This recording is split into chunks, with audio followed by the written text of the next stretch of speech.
Mustafa Maxamed Cumar oo ah madaxweynaha dawlad deegaanka Soomaalida ayaa waxa uu halkaasi ka soo jeediyay qorshaha waxqabadka xukuumaddiisu ay xoogga saari doonto. waxaan jecelahay soo jeediyay qodob oo ah kuwa aan isleeyahay xoogga in la saaray u baahan yihiin. ugu horeyn barnaamijka isbeddelka ee ka socda heer qaran waa waddanka oo dhan deegaanka Soomaalidu sabab uga hadhan ma jirto. sidaa daraaddeed waxaan xoogga saari doonaa in isla barnaamijkaas isbeddelka ee ka socda waddanka guud uu ka socdo deegaanka hadday noqoto dhanka dimuqraadiyadda xuquuqda insaanka horumarka iyo in la yareeyo soo afjaro colaadaha dhex yaalla shacabka dhexdiisa ama dadyoga kale ee nala nool. qodobka labaad ee u baahan in xoogga la saaro waxaa weeye soo celinta sharciga iyo sarreynta sharciga iyo xuquuqaha xorriyatu qowmka lana joojiyo waxyaalaha ay ka mid yihiin awoodaha xad-dhaafka ay yeeshaan ama ashkhaas ha noqdaan ama ururo ha noqdaan laakiin inaan la ogolaan qayb ka mida dowladda hay-adaha haykalada dowladdu inay yeelato awood xadka baxa oo xadka goosa oo ay ku dhibaateyn karto dadka. qaybta saddexaad ee xoogga saari doono diilahayga waxaa ka mid ah inaan ka shaqeeyo sidii isu soo dhaweyn lahaa dadka colaadaha qabiilka kala eeshooyinka iyo arrimaha la xidhiidha in dhammaantood maarka wax laga qabto lana isku dayo in dadku si walaaqnimo ku noolaadaan oo ay yaraato maaragtay isnaca dhex dhigayo. qaybta afraad ee aan xoogga ka saari doonaa waa colaadda khaaska ah ee la dhex dhigay Soomaalida iyo Oromada taas oo lagu adeegayo dama siyaasadeed oo inaga madax bannaan. colaaddaasi cidna ma faa'iido uma laha sidaad la socotaan waxayna u baahan tahay in si cilmiyeysan loo galo oo si cadaaladda ku salaysan loo soo afjaro. qodobka shanaad ee aan isleedahay xoogga aad saartaan waxaa ka mid ah in la soo celiyo astaamihii Soomaalinimo ee muujinayay isirka aan ka soo jeedo taas oo aan wax dhimaaq ku ahayn inaan ka tirsanaano dalka ka tirsannahay Ethiopia. cid walba oo ka tirsan Ethiopia 100 qowmiyadood bay leedahay cid waliba dhaqan iyo diin iyo astaamo iyada u gaar ay leeyihiin. kuwa naga waxaan uga cararnaa meesha ma taalo taas ayaana aasaas u ah maaragtay markii aan ka fikirayna inaan ka fikirno Soomaalinimada sababtoo ah haddii aynan Soomaali ahaanin oo Soomaalinimadeena aynan haysanin waxaynu halis u nahay inaynu dhaqan guurno oo maaragtay ahdaafo kale iyo ujeedooyin kale lanaga fushay mid cidna lagu xumaynayo ama lagu mucaamaladayo ama la isleeyahay maadaama hebel saas sameeyana sidaas samayn ma aha waa mid asaasi oo dhammaantiin aad ogtihiin oo qalbiga uurka iyo qof walba oo Soomaaliya ku jirta weyn. waxaa kaloo xoogga saari doonaa inaan soo celino sheerka ay ama kaalinta shacabka Soomaaliya uu ku leeyahay qaybsiga iyo qaybsiga khayraadka dalka. waxaa kaloo isla aan xoogga saari doonaa isdhexgalka bulshooyinka geeska Afrika regional integration-ka waxaa la yidhaah oo ka bilaabmaysa inaan horta inagu dadka walaalahan ee Soomaalida dhex galno xuduudaha isu furno dadku isu tallaabaan iswalaalaystaan wada ganacsadaan wixii ka baxsan siyaasadda isku mid ay ahaadaan taas oo waa faa'iido dhaqaale oo aad u ballaaran dadkeena way runtii. waxaa kaloo xoogga saari doonaa inaan soo celino ama wixii ka khaldan ka saxno waxyaalihii dhaawaca ay galay dhaqanka suuban ee Soomaaliyeed iyo diinta Islaamka oo siyaasado fara badan oo aan loo baahnayn la dhex dhigay. diinta iyo dowladdu way ka madax bannaayeen sidaad ogtihiin laakiin waxaad moodaysay in dalka guud ahaantii barnaamijka siyaasadeed u dhex galay diintii hadday noqoto diinta Islaamka ta orthodoxiga iyo kuwa kaleba taasoo iyaduna deegaankeena saameyn ku yeelatay. arrintaa in wax laga qabto oo maaragtay shacabku si xor ah waxa maaragtay u madax bannaan yahay ugu wato dowladduna ay faraha kala baxdo ama ay ayaa muhiim. waxaa kaloo xoogga saari doonaa in la xoojiyo korna loo qaado awoodda dumarku iyo kaalinta dumarku ay ku leeyihiin bulshada taas oo dhinaca dowladda runtii intii hadda xukuumadda naga horreysay ay wax fiican ka qabatay in kaalinta dumarka siyaasadeed ay kor u soo kacdo arrin ay ku amaanan tahay inay ahayd hase ahaatee aan loo fulinin qaab dhaawacaya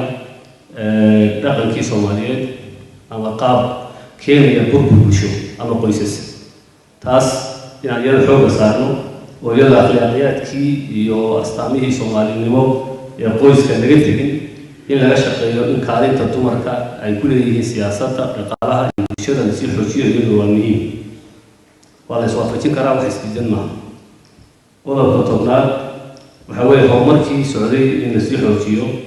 xoogga iyadoo la saarayo dhinaca shaqaaleynta dhalinyarada gaar ahaan dhalinyarada shaqo abuur loo sameeyo fara badan wixii saxsanaa ee hore ay socdeen la sii xoojiyo la sii wado wax waliba ma xumayn waxaa kaloo isna garbadda socon doona in laga hortago ama la joojiyo musuqmaasuqa baahsan eexda jeclaysiga iyo qabyaaladda qodobadaas oo ah kuwa ragaadiya bulsho kasta oo arrintaas dhex gashay waxayna dan u ahayn arrintaasi idinka halkan fadhiya shacabka bannaanka jooga iyo madaxda laftigooda waxayna ku dambaysaa aayad xumaan haddii la sii wado dhaqan oo noocaas qodobka 11aad ee xooga saari doono waa in taageero dhab ah oo sax ah loo sameeyo dadka la haybsooco ee Soomaaliyeed oo dhammaanteen aan ku ceebaysanahay dadkaas oo Soomaali ah oo diinta iyo dhaqanka laga dhaxeeyo waxaan xaqiiqo ah in wax ka baxsan iclaan laga rabo ama telefishinno aan loo qabanin taasoo aan ahayn tumaartay ay mutaysteen ama ay naga mudan yihiin waxaa u baahannahay dhinaca waxbarashada dhinaca guryaha iyo dhinaca dhaqaalahaba in aad iyo aad barnaamijyo u gaara iyaga loo sameeyo si awood buuxda oo bulshadooda ay ula silmaan loo sameeyo qodobka ugu dambeeya waxaa weeye qodobka la xiriira dib u curashada oo si khaldan aan qabo aan aragtideeda in loo fuliyey dib u curashadu fikir ahaan in dadku isdhex galaan oo bulshooyinku isdhex maraan oo degmooyinku isu tallaabaan oo Soomaalidu isku dhisato oo la isdhex galo haddii looga jeedo waa fikir fiican wanaagsan laakiin qaabkii loo fuliyey wuxuu keenay inuu noqdo wax dadka iska hor keena dadkuna ay u arkaan in lagu soo duulay ama laga shaqaysanayo sidaa daraaddeed waxaan u baahannahay arrintaa in si cilmiyeysan loogu noqdo dimuqraadiyadda iyo federaalismku wuxuu ka soo bilowdaa heer dal heer deegaan heer zoon ilaa heer degmo ilaa heer qabale waxaa markaa muhiima dadku inay maamulaan dad u dhashay meesha la joogo marka iyada oo ay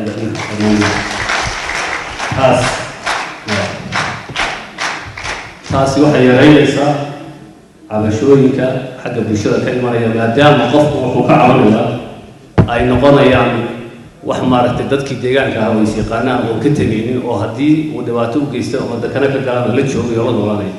arrintaa inaan xooga saarno iyadoon cidna lagu xumaynayn ayaa muhiima si aan u saxno waxyaalahii khaldamay intaas waa qodobada dhinaca barnaamij ahaan aan sii qodobayn doono sii faahfaahin doono istaraatiijiyooyinka lagu fulin lahaa iyo qorshayaashoodii waa in la jeexaa laakiin guud ahaan fikirka aan hadda is leeyahay waxaa ugu muhiimsan in la qabtaa waa intaas wixii intaa naga dhiman ee kale idinkaa noo sheegi doono oo xoogaal guud sii joogay wadatashi ballaadhan waan samayn doonaa intaa haddii aan kusoo ekeeyo qodobadii iyo barnaamijkii aan lahaa xukuumadda aad dhisi doontaa way fulin doontaa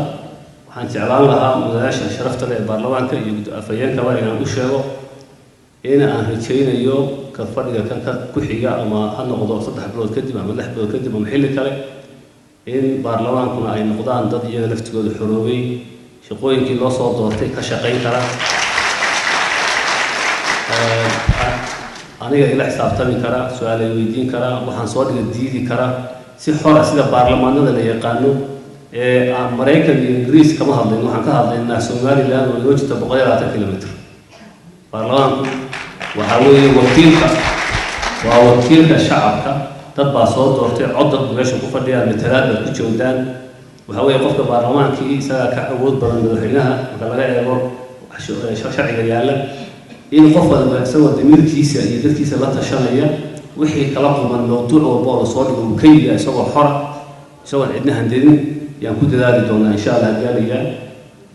ugu dambeyn waxaan dhammaantiin ka codsanayaa inaan ugu taageertaan barnaamijka isbeddelka oo aan halis ku ahayn cidna oo aan isleedahay runtii wuxuu ku saxa sidoo kale mudane Mustafa Maxamed Cumar madaxweynaha dawlad deegaanka Soomaalida ayaa shaaca ka qaaday in xukuumaddiisu ay wajahayso nidaamka iscafiska wax wada qabsiga midnimada iyo isku duubnida bulshada isla markaasina hoosta ka xariiqay in aysan jireynin hadallada ku tirikuteenka ee ku salaysan argoosiga balse xukuumaddu ay noqonayso mid ku shaqaysa isku duubnida bulshada si shacabka dhexdooda looga abuuro midnimo iyo wax wada qabsi waxaan ku soo gabagabeynayaa arrin la xidhiidha sheekooyin fara badan oo iska socda oo la xidhiidha argoosi la xidhiidha cagajuglayn la xidhiidha in dadka khaasa la raadsan doono ama la eegan doono cadaaladdu ama gobonimadu ma aha in wixii aad ka cabanayso shalaytooda maanta aad samayso sidaa daraaddeed waxaan idiin ballan qaadayaa in waxaba yaraatee shakhsiyan anugu madaxweyne ahaan ama xukuumaddan dhisi doono argoosi ha noqoto nacayb shakhsi oo lagu diido xuquuqihii uu dabka ku lahaa ha noqoto anaan ku kici doonin qof walibana lagula xisaabtami doono sharciga wuxuu ka qabo taa oonan u jeedin inaan dad hadda dacweyn doono oon eryan doono shakhsiyan waxaan anu dhiirigelinayaa in sidii dhaqankii Soomaaliga ahaa loo xaliyo wixii kala dakarooyinka la kala sheeganayo wixii geelka kala qaadanaya geelka qaataan wixii iscafiyaan si ay u badanin dadka kale ee walaaladeena ee maanta iyaguna maaragtay la dhibaateeyo maadaama shalay system khaldan oo ballaaran oo heer walba taagnaa dhibaato u geystay iyaguna qayb ay ka ahayn taas waa ballanqaad hortii inaan ka samaynayo shakhsiyadeeda intiina taqaano iyo inta kaleba meehi qof u abuuran inaan maaragtay waxyaalihii hore daba galo taasaan idin ballan qaadaya waad mahadsantihiin salaamu calaykum waraxmatullahi